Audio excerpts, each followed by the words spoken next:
Anda kembali di Berita Utama bersama saya Sri Gunawan.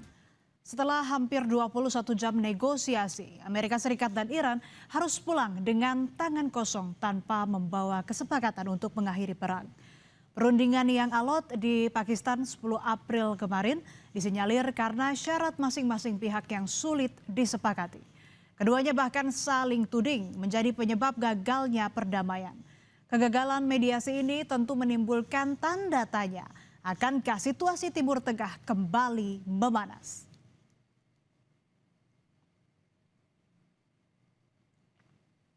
Amerika Serikat menuding kesepakatan tak tercapai karena Iran menolak persyaratan yang diajukan Washington. Wakil Presiden Amerika Serikat J.D. Vance bilang, Amerika Serikat belum melihat komitmen Iran menghentikan pengembangan senjata nuklir dalam jangka panjang. Amerika Serikat mengklaim penolakan Iran atas syarat yang diajukan Amerika Serikat justru bisa merugikan pihak Iran. The simple fact is that we need to see an affirmative commitment that they will not seek a nuclear weapon and they will not seek the tools that would enable them to quickly achieve a nuclear weapon. That is the core goal of the President of the United States, and that's what we've tried to achieve through these negotiations. Again, their nuclear program, such as it is, the enrichment facilities that they had before, they've been destroyed. But the simple question is, do we see a fundamental commitment of will for the Iranians not to develop a nuclear weapon, not just now, not just 2 years from now, but for the long term? We haven't seen that yet. We hope that we will. Sementara itu, Iran balas menuding bahwa buntutnya kesepakatan damai karena Amerika Serikat mengajukan syarat yang berlebihan. Juru bicara Kementerian Luar Negeri Iran, Ismail Bagei, menilai keberhasilan diplomasi bergantung pada Amerika Serikat untuk tak menuntut hal-hal yang dianggap tak realistis, seperti Selat Hormuz, program nuklir, dan isu lainnya. دیگه‌ای که باید مد نظر داشت پیچیدگی موضوعات و پیچیدگی شرایط بود. بعضی از موضوعات جدید این دفعه به موضوع مذاکرات اضافه شد، مثل موضوع تنگه هرمز یا منطقه. خب اینها خودش شرایط، ویژگی‌ها و مقتضیات خودش رو داره. Meski belum berhasil mencapai kata sepakat, Pakistan sebagai mediator meminta Amerika Serikat dan Iran bisa menahan diri di sisa masa gencatan senjata. Wakil Perdana Menteri sekaligus Menteri Luar Negeri Pakistan Muhammad Ishaq Dar mengatakan negaranya akan mencoba memfasilitasi dialog baru antara kedua negara dalam beberapa hari mendatang.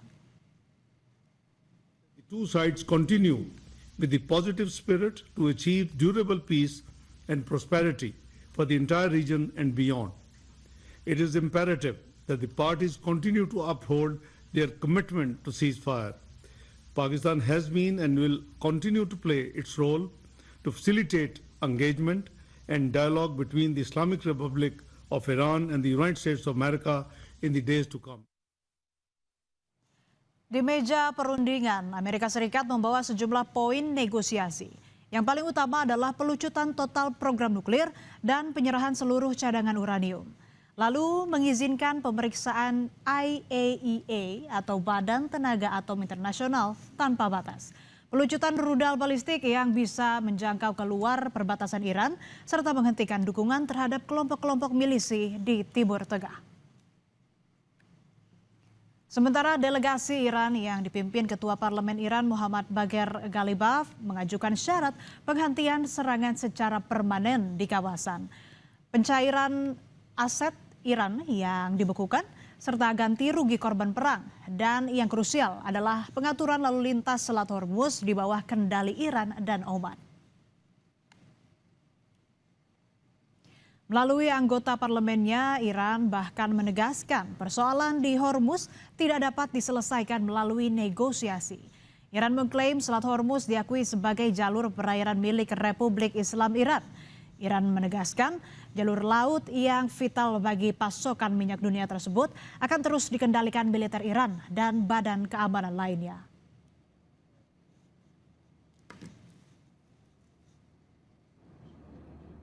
موضوع تنگه هرمز موضوعی نیست که ما با مذاکره بازش کنیم، با مذاکره ببندیمش و این رو بخوایم بگیم امروز مذاکره. اون یک آبراهی است متعلق به ایران اسلامی و سالهای سال ما با گذشت و با مدارا با مهمان نوازی گذاشتیم، اومدن رفتن. الان میخوام از این حق مسلم ملی استفاده کنیم. Sebelum perundingan dengan Iran berlangsung, Donald Trump sempat menyebut yakin Selat Hormuz akan dibuka dengan atau tanpa kerjasama Iran. Meski Trump belum memberikan secara rinci langkah yang akan ditempuh untuk membuka kembali jalur pelayaran strategis tersebut, namun ia optimis Selat Hormuz akan kembali dibuka dalam waktu yang tidak terlalu lama. The Gulf, with or without them, open up automatically. The answer is yes, but the strait will open up. If we just left, the strait's going to, otherwise they make no money. So the strait's going to open, but what we have is no nuclear weapons, but we'll open the strait anyway. Don't forget, we don't use the strait. Other countries use the strait. So we do have other countries coming up and they'll help out, but we don't use it. It won't be easy. It won't be, I would say this, we will have that open fairly soon. Soal Selat Hormuz, Donald Trump bahkan menyebut telah mengerahkan kapal perang Angkatan Laut untuk membersihkan ranjau laut. Komando Pusat Amerika CENTCOM mengklaim 2 kapal perang yang merupakan kapal perusak berpeluru kendali telah memulai operasi pembersihan ranjau yang dipasang Iran. Namun, Iran tegas menolak klaim Washington soal kapal-kapal perang Amerika Serikat yang memasuki Selat Hormuz. They probably have a couple of mines in the water. We have minesweepers out there. We're sweeping the strait. And now all we do is we'll open up the strait even though we don't use it because we have a lot of other countries in the world that do use it that are either afraid or weak or cheap. I don't know what it is.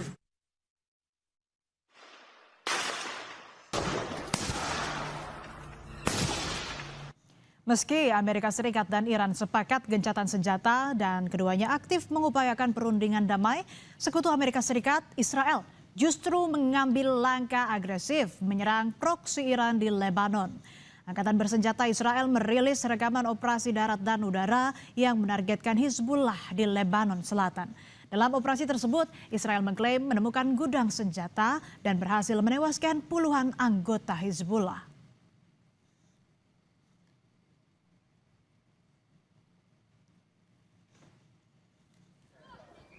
Hizbullah juga membalas serangan Israel dengan meluncurkan roket yang menghantam area parkir dan merusak beberapa kendaraan di Safed, Israel Utara, Jumat waktu setempat.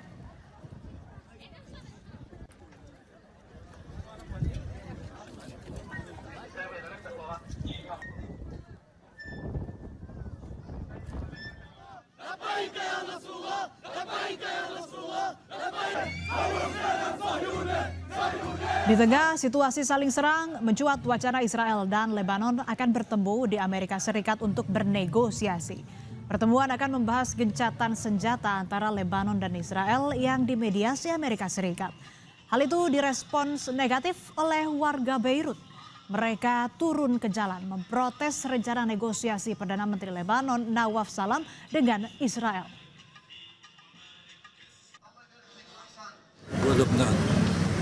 غير مباشر مفاوضة غير مباشر إيران باكستان والمقاومة لبنان الحكومة اللبنانية ضد الشعب اللبناني الدليل على ذلك من السنة ونص ونحن تقتل أطفالنا وشيوخنا ومشايخنا.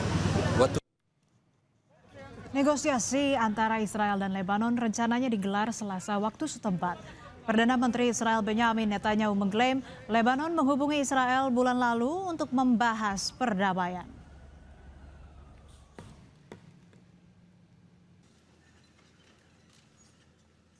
מה הזאת שהפגנו?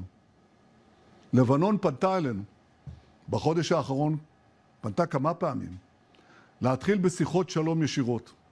זה עוד לא קרה לנו בהיסטוריה. בעצם זה קרה פעם אחת לפני עשרות שנים. אבל עכשיו הם פנו אלינו, ואני אישרתי את זה, כפוף לשני דברים. אנחנו רוצים להגיע לפירוק חיזבאללה מנשקו, ואנחנו רוצים הסכם שלום אמיתי, הסכם שלום שיחזיק מעמד לדורות. Meski belum menghasilkan kesepakatan, kedua pihak baik Amerika Serikat maupun Iran masih membuka peluang untuk dialog lanjutan. Dunia kini bertumpu pada komitmen kedua negara untuk menahan diri dan kembali ke meja perundingan. Bagaimanapun, diplomasi tetap menjadi satu-satunya jalan untuk mengakhiri konflik berkepanjangan ini. Karena pada akhirnya, perang tidak pernah benar-benar menyelesaikan apapun dan perdamaian mesti menjadi satu-satunya kemenangan yang layak diperjuangkan.